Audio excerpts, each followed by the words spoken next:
Today, I'm going to take a whole year off your climb to being a profitable bettor by sharing with you the 9 biggest mistakes that beginning sports bettors make. Hi, I'm John, aka Golden Pants 13, and I'm a professional sports bettor. Of the 33 years that I've been on this planet, I have only had a paycheck for one of them. The other 32 years, I was either a baby or I supported myself through advantage risk taking. So that's going to be trading, poker, sports betting. And on this channel, I can teach you how to do the same. So please subscribe if you want to learn the hard way to make an easy living. One of the biggest mistakes that beginning bettors make is they think in certainties instead of thinking in probabilities. Probabilistic thinking is basically table stakes for any type of winning gambling. Over my many years in the industry, I've met a ton of winning bettors. The one thing they've all shared is they've thought about things through the lens of probability. For example, let's say they were discussing a football game where the Chiefs were playing the Raiders. A recreational bettor or beginning bettor might say,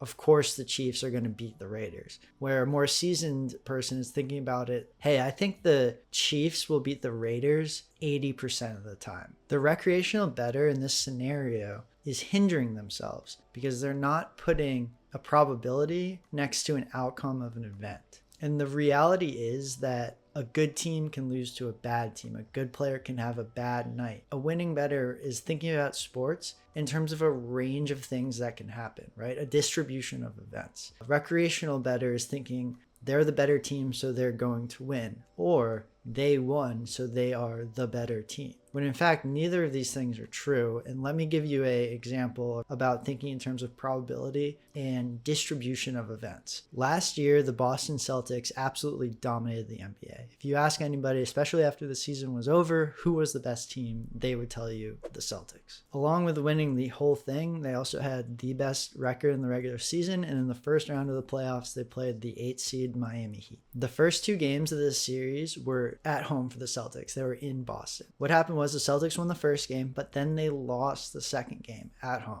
Going into the third game, are the Heat all of a sudden the better team? Or are the Heat the better team because they split a series on the road where there is a home court advantage? If we were thinking in terms of certainties, we'd say, well, the Heat beat the Celtics. They were the better team. But when the third game opened in the betting markets, and this is a game that was in Miami, the Celtics were a 10-point favorite. So what that tells us is that it was in the realm of possibilities for the Celtics to be a team that is better than the Miami Heats by a significant amount and still lose to them at home, which is what happened in game 2. It did not change the fact that they were a much stronger team and the line in the next game reflected as much. So what we see here is the fact that there's a wide distribution of outcomes and occasionally bad teams beat good teams. What it does mean is that we have to think about sports through the lens of probability, because if we were just thinking about uncertainties, we would say, wow, the Heat just beat the Celtics. The Celtics suck, the Heat are good, Heat are going to win the next game, or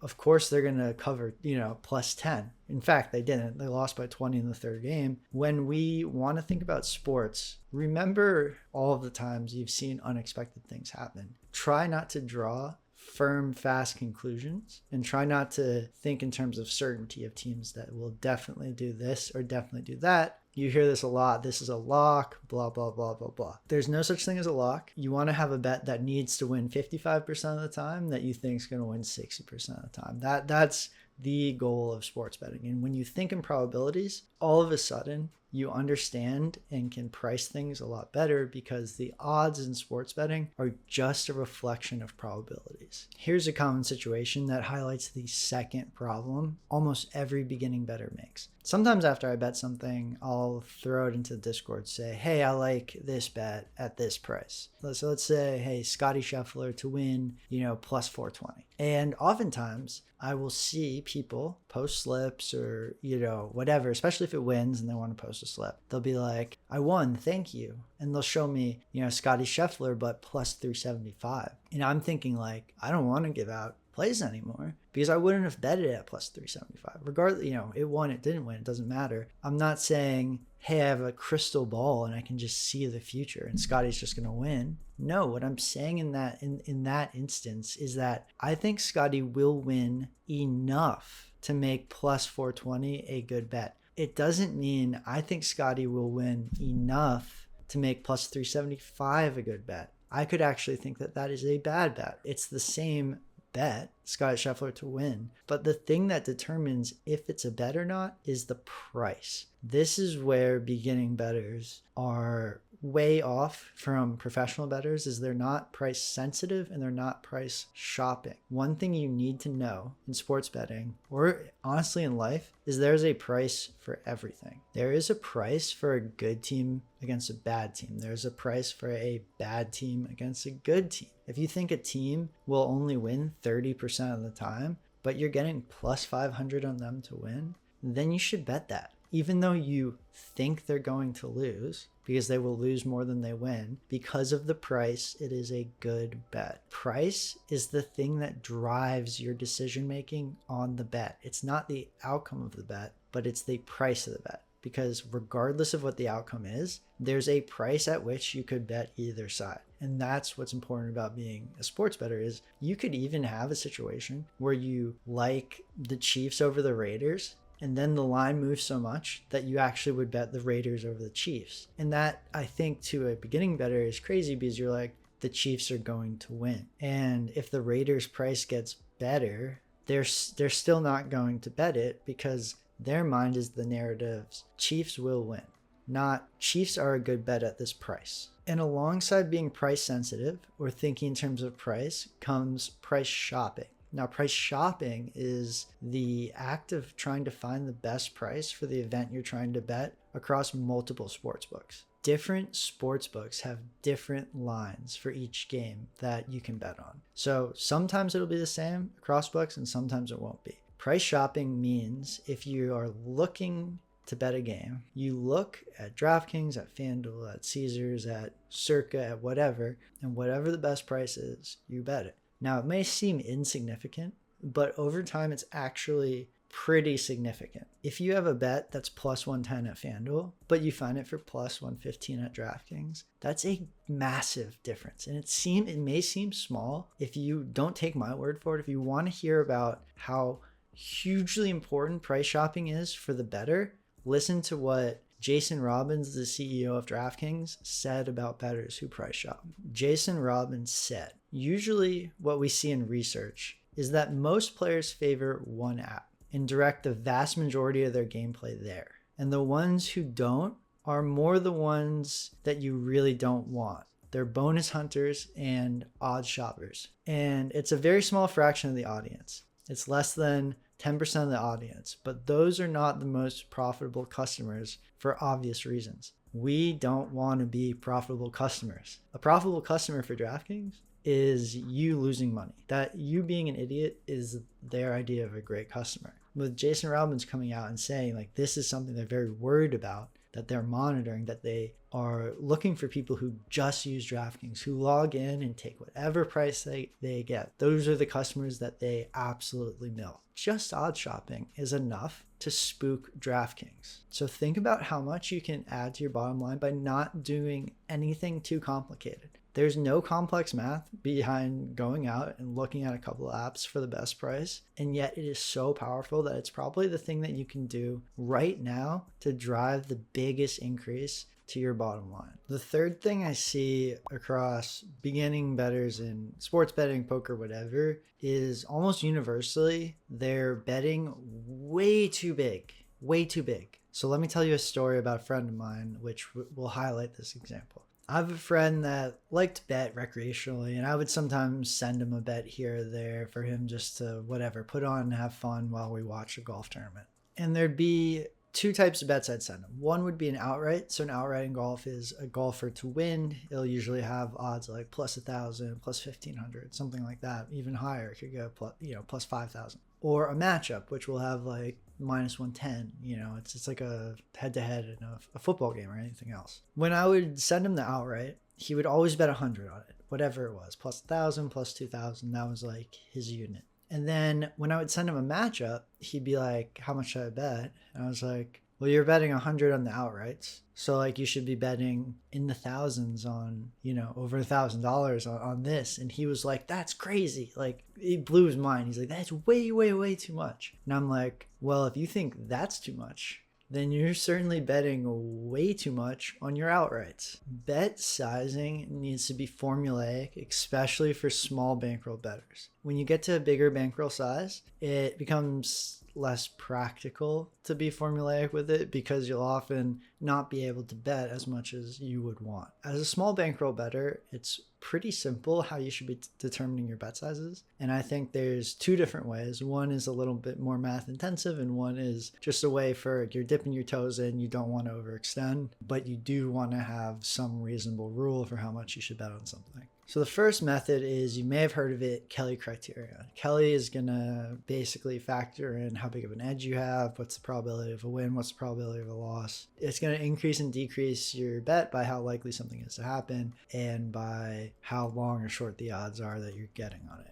To do this right, you have to be able to have some fair predictive probability for how likely you think something is going to happen, and that's like incredibly hard. Example number 2 is a flat staking 2-win system. I'm sensitive to the 2-win amounts because I bet a lot of golf. So there'll be a lot of bets that are, to win. You have an outright winner, plus 1,000, plus 1,500. You have a matchup, minus 110, minus 200. You have a top 5, plus 800. So there's all these different bets. If you have a flat size, like my friend, you could be betting 100 on the outright, way over betting, and then 100 on the matchup, way under betting. What I think you should do is think about a 2-win number. This will help you if you want to bet futures or you want to bet a traditional minus 110 line, whatever it is. You want to be thinking about, okay, how much am I betting to win? And then have a flat 2-win amount you use for all your bets. So it could be, hey, I want to bet to win $100.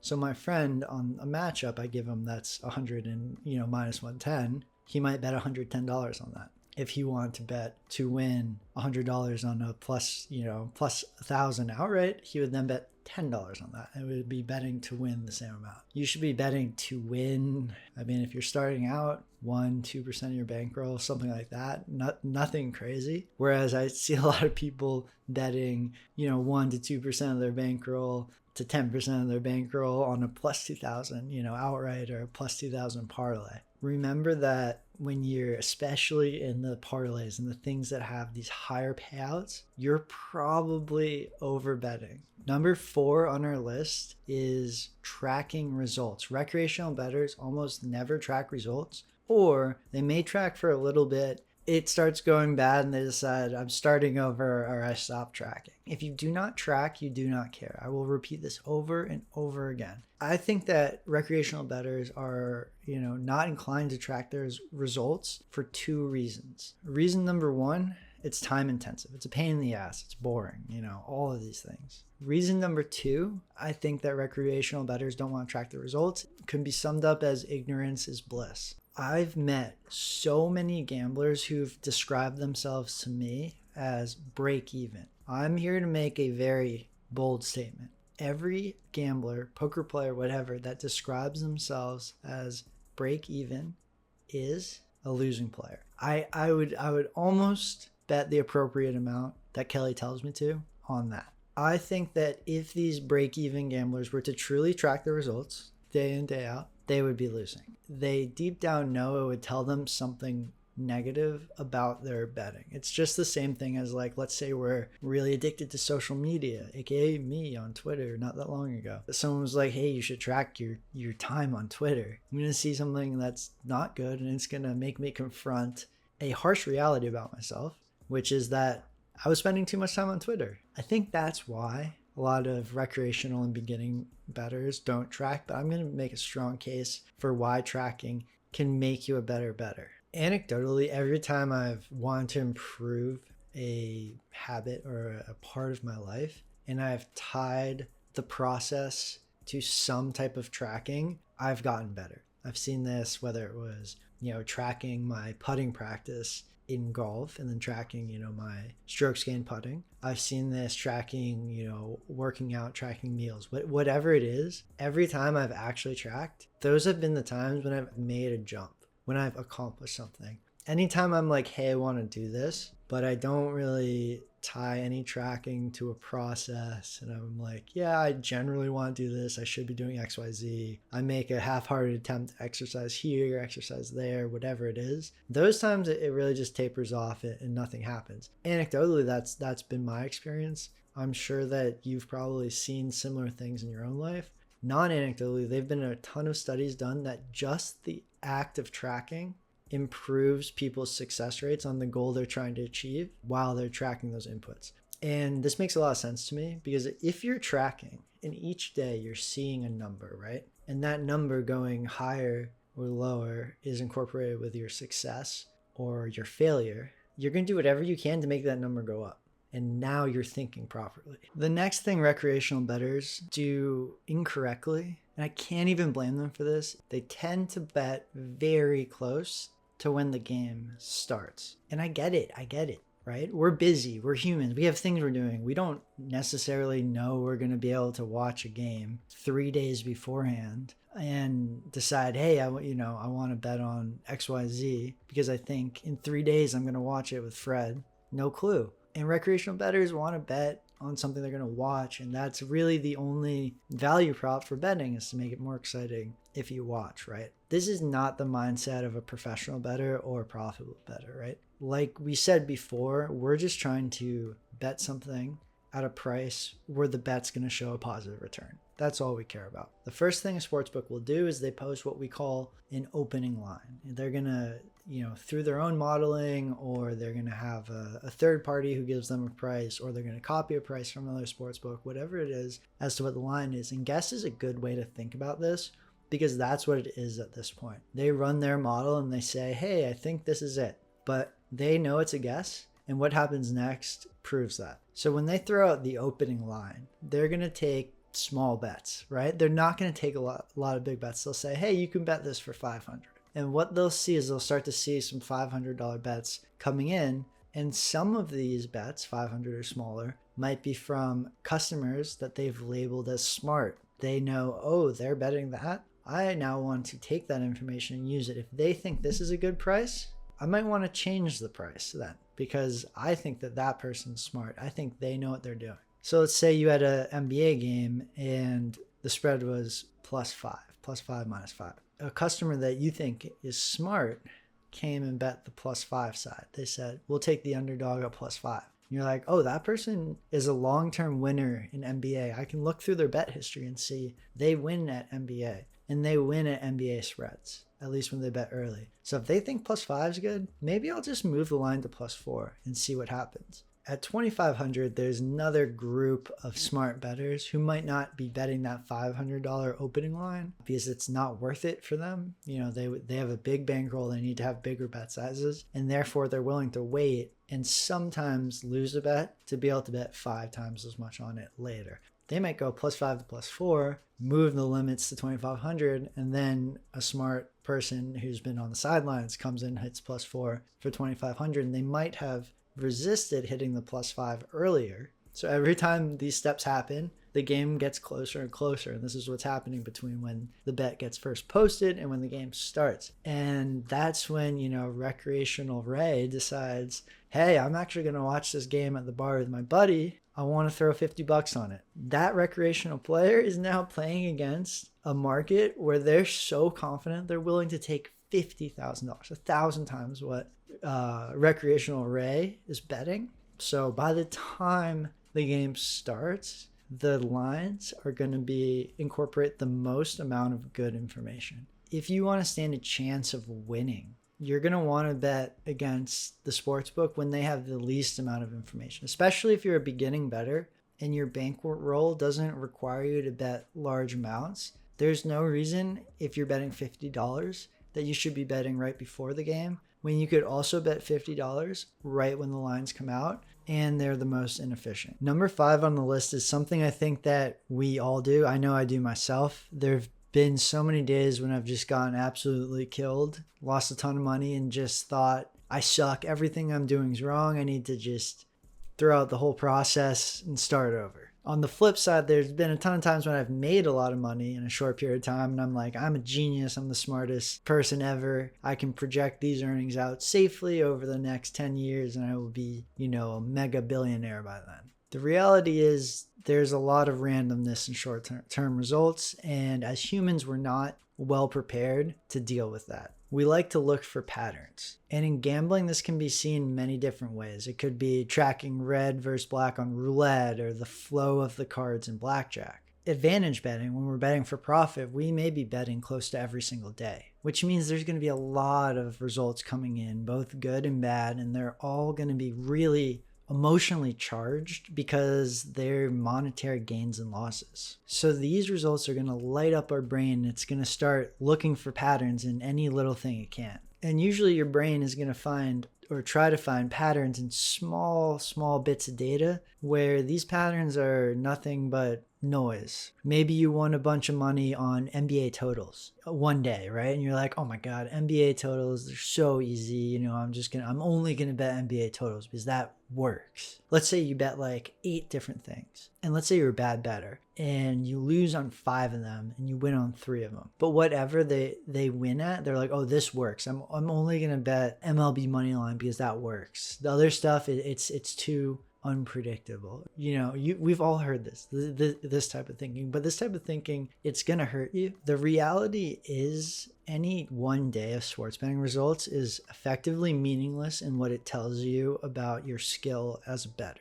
I'm gonna go over a very costly overreaction to a small sample size of data that I remember from about a year ago. Someone from my Discord, this was during the Prize Picks and Underdog, when you could basically correlate at will and not have any payout reduction. This was legitimate free money. And they came to me and they're like, hey, I've been betting NBA rebounds or NBA fourth quarter, all this stuff. And I'm not really winning. What should I be doing? And I was like, you should forget about that.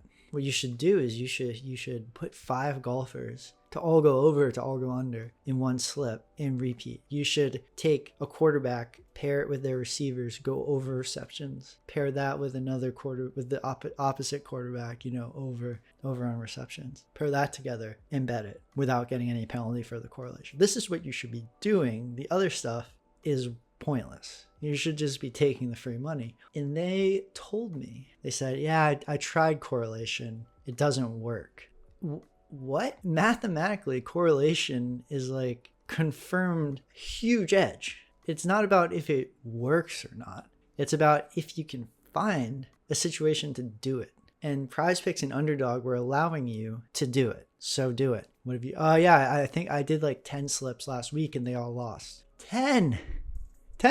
You could lose over 100, but it doesn't mean that this strategy isn't mathematically, at the time, the strongest strategy in sports betting. And overreacting to that small sample size probably cost that person $10,000, $20,000, $30,000 that they could have made had they just been able to say, hey, that's just a small sample size. It's pretty random. I trust the math. I'm going to give it some more room. So the main takeaway here is, and I have to tell myself this too all the time. It's like right when I start to be like, here's all these takeaways from this one day of betting, I'm like, pump the brakes.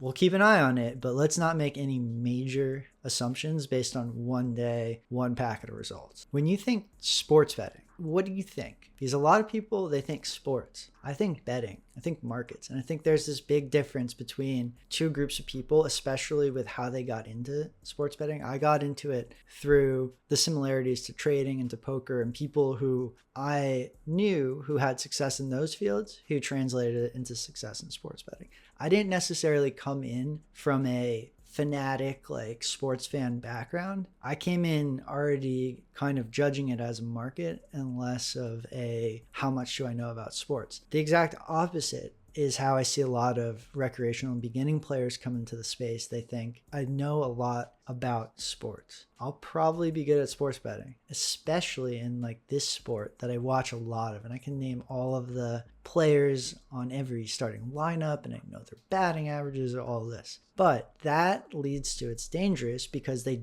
do know a lot about the sport. There's people out there that know more about golf than me. who don't make money betting on golf or who wouldn't make money betting on golf. And the reason is that knowledge in the sport doesn't directly translate into dollars. You have to think of the sport, but you also have to think of sports betting as a market and not just as a game that's being played on the field. The reason this is so important is that it takes away the kind of definite statements in your mind, and you understand that you're not playing an absolute game, but you're playing a relative game. A beginner might say something like, you can't bet against LeBron in prime time. But I would say, well, what if he had a points line over under of 100.5? You could bet against him there. You could take the under on 100.5 points.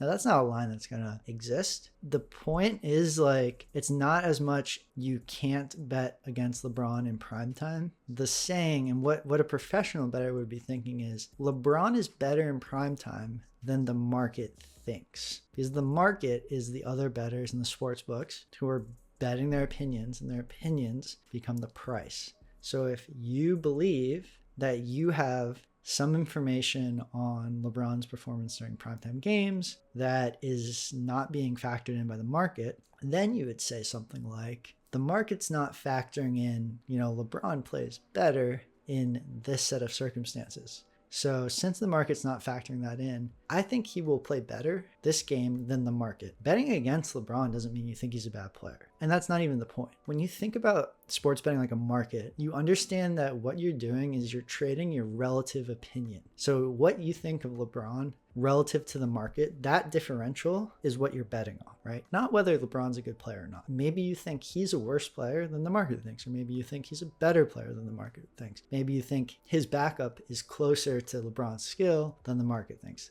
These are the things that are going to trigger a bet or a no bet. And speaking of people who've gotten into sports betting from more of a love of sports, or, being very much involved, engaged, and being a fan of a specific sport, is that beginning bettors tend to overvalue their own two eyes and their own brain, right? Their own opinions and what they've seen factor into their bets way more than they need to. And this is something where I've always been very pro building up a database and trying to be objective as you can, or trying to write your theories down in code so that it's eliminating as much bias as you can, and then you can kind of tweak it after. But obviously, if you're just starting out, this isn't going to be like a reality for you. This takes a little bit to build up for. What I do recommend is kind of getting rid of those biases that you have from having watched the sport for a long time. So-and-so's a choke artist. This team can never beat that team. Like all of these things. Now you might be like, hey, I think so-and-so is a choke artist, and I have this big database, and I'm just going to go sift through it and see if the data actually say that. That's something that you can do. You can use things that you know about the sport to test hypotheses, but you can't just accept, hey, I watched this one guy play really, really well, and now I think he's the greatest player ever because I saw him live one time. And it's actually kind of a joke, I think, in the front offices of sports teams. It's called I was there scouting, and it's a scout goes, watches one game, or a player who's up on a contract year comes, plays a team, and they decide has a good game, and that team that player popped off against has a great game, they pay him a ton of money, and then he returns to his baseline, because as we know, we're thinking in probabilities, right? So we would not fall victim to that trap of one player having their best game against us and then us heaping money on them. The problem is if you have an opinion, it's not tested, but you still let it affect your betting. That's the big problem. And I see a lot of beginning bettors struggling with that. Okay, now the ninth and final big mistake that beginning bettors make, this is one of my favorite ones, is they tend to have arbitrary rules about price. So let me give you an example to show you what I mean. I had a partner who I was sending bets to, and I said, he needed to clear a bonus or something. I was like, okay, here's some random bets. Nothing was, plus 100 or better. Everything was minus 200, minus 110, minus 130, whatever it was. And I'm like, I don't care what you bet, just bet something for this amount. So he sends back a bet, and it's the minus 110 parlayed with the minus 130. And I was like, that's weird. I wasn't like, you have to parlay. So I was like, that's odd. I didn't care, but I was like, that's weird. I'm curious about something. So I asked him, I'm like, hey, did you parlay those two so you could have something that had over plus, that something that has plus odds? And he said, yeah, that's exactly why I did that. And I was like, I knew it because I see this a lot. It's like in that specific example, I think it's people genuinely feel like every event's 50-50. So you can only take plus odds or else it's like a bad deal. I also hear people say something like, oh, I'll never bet anything like minus 200 or worse. In my mind, I'm like, that's crazy. Price is just it's a continuum of probability, right? It's like minus 200, minus 199, they're so close. And then I'm like, okay, well, what if I played LeBron James one-on-one and you got LeBron minus 200? You would certainly bet that. And I believe there are people who'd be like, oh, it's a bad price, can't bet it. Or they'd like parlay it to get plus odds. And it's like, no, you should take all of the money from your bank and put it on LeBron James minus 200 versus Golden Pants in one-on-one basketball. And having these arbitrary rules, like, it doesn't really make any sense because price just means probability. There's, like we said, there's a price for everything. There's a probability for everything. Like if something like LeBron playing me is 100%, and the price is minus 200, aka 66.66% break even, then it's a great bet. Even if it was something that was like an 80% chance of winning and it was minus 200, that's a great bet. Having these rules, arbitrary rules about price, I actually don't think it's as bad on like you miss out on things. I do think you do miss out on things. And then there's the question of like the favorite long shot bias where a lot of the good bets are like no home run minus 400 or something. But the reality is price is probability, right? And that's what we really have to be focusing on. So when you have arbitrary rules about price, like I don't bet anything minus 200 or I only bet plus odds, what you're telling your brain is basically that price isn't probability. So you need to basically get rid of that thinking so that you can become a winning bettor, so that you can think about betting correctly. I appreciate everybody who's made it this far. I hope that you've gotten a lot out of this, and I'm really doubling down on making just high quality sports betting educational videos, giving them to you for free. So please subscribe if that's something that you like. And then as an added bonus, I will be announcing something soon before the NFL season that will greatly help your betting during the season. So if you subscribe, stay tuned for that announcement, and I will see everybody on the next video.